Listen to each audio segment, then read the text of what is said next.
ಈಶ್ವರಪ್ಪ ಬಂಡಾಯ ಸ್ಪರ್ಧೆಗೆ ಆರ್ ಅಶೋಕ್ ಪ್ರತಿಕ್ರಿಯೆ ಕೊಟ್ಟಿದ್ದಾರೆ. ಹೈಕಮಾಂಡ್ ನಾಯಕರು ಈಶ್ವರಪ್ಪ ಮನವೊಲಿಸುತ್ತಾರೆ. ಈಶ್ವರಪ್ಪಗೆ ಬೇಜಾರಾಗಿದೆ, ನನಗೂ ಗೊತ್ತಿದೆ ಅಂತ ಅಶೋಕ್ ಹೇಳಿದ್ದಾರೆ. 2-3 ದಿನಗಳಲ್ಲಿ ಈಶ್ವರಪ್ಪ ಮನವೊಲಿಸುತ್ತೇವೆ, ನಾನು ಮಾತಾಡ್ತೀನಿ, ಕೇಂದ್ರ ನಾಯಕರು ಮಾತನಾಡ್ತಾರೆ. ಈಶ್ವರಪ್ಪನವರು ನಮ್ಮ ಪಕ್ಷವನ್ನ ಕಟ್ಟಿ ಬೆಳೆಸಿದವರು ಅಂತ ವಿಪಕ್ಷ ನಾಯಕ ಆರ್ ಅಶೋಕ್ ಹೇಳಿದ್ದಾರೆ.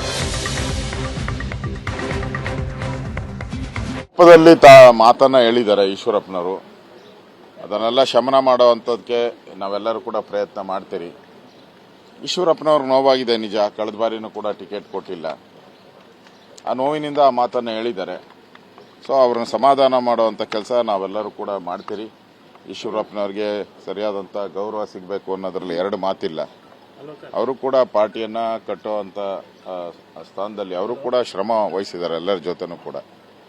ಅದೃಷ್ಟಿಂದ ಅವ್ರು ಮಾತಾಡ್ತೀರಿ, ಅದನ್ನ ಸಮಾಧಾನ ಮಾಡ್ತೀರಿ ಅನ್ನೋ ಖಚಿತವಾದಂತ ವಿಶ್ವಾಸ ನಮಗಿದೆ. ಶಾಸಕರಾಗಿ ಮಾಡ್ತೀವಿ, ಆಮೇಲೆ ಹಾವೇರಿದ ಟಿಕೆಟ್ ಕೊಡ್ತೀವಿ ಅಂತ ಹೇಳಿದ್ದಾರೆ. ಮೋಸ ಮಾಡಿದ್ರೆ ಈಗ MLC ಮಾಡ್ತೀವಿ ಅಂತ ಹೇಳ್ತಿದ್ದಾರೆ. ಯಾವ ರೀತಿ ನಂಬಬೇಕು ಅಂತೇಳಿ ಈಶ್ವರಪ್ಪನವರು ನೋಡಿ, ಅದು ಅವರ ಈಶ್ವರಪ್ಪನವರು ಯಡಿಯೂರಪ್ಪನವ್ರ ಮಧ್ಯೆ ಇರುವಂತ ವೈಯಕ್ತಿಕವಾದಂತ ವಿಚಾರ.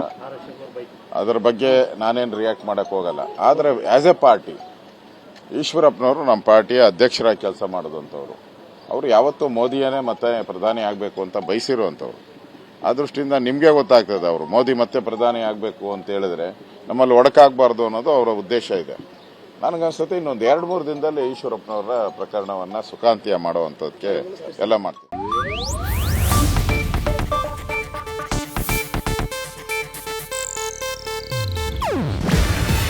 ಇದು ಏಷ್ಯಾನೆಟ್ ನ್ಯೂಸ್ ನೆಟ್ವರ್ಕ್ ಪ್ರಸ್ತುತಿ. ನೀವು ನೋಡ್ತಿದ್ದೀರಾ ಏಷ್ಯಾನೆಟ್ ಸುವರ್ಣ ನ್ಯೂಸ್.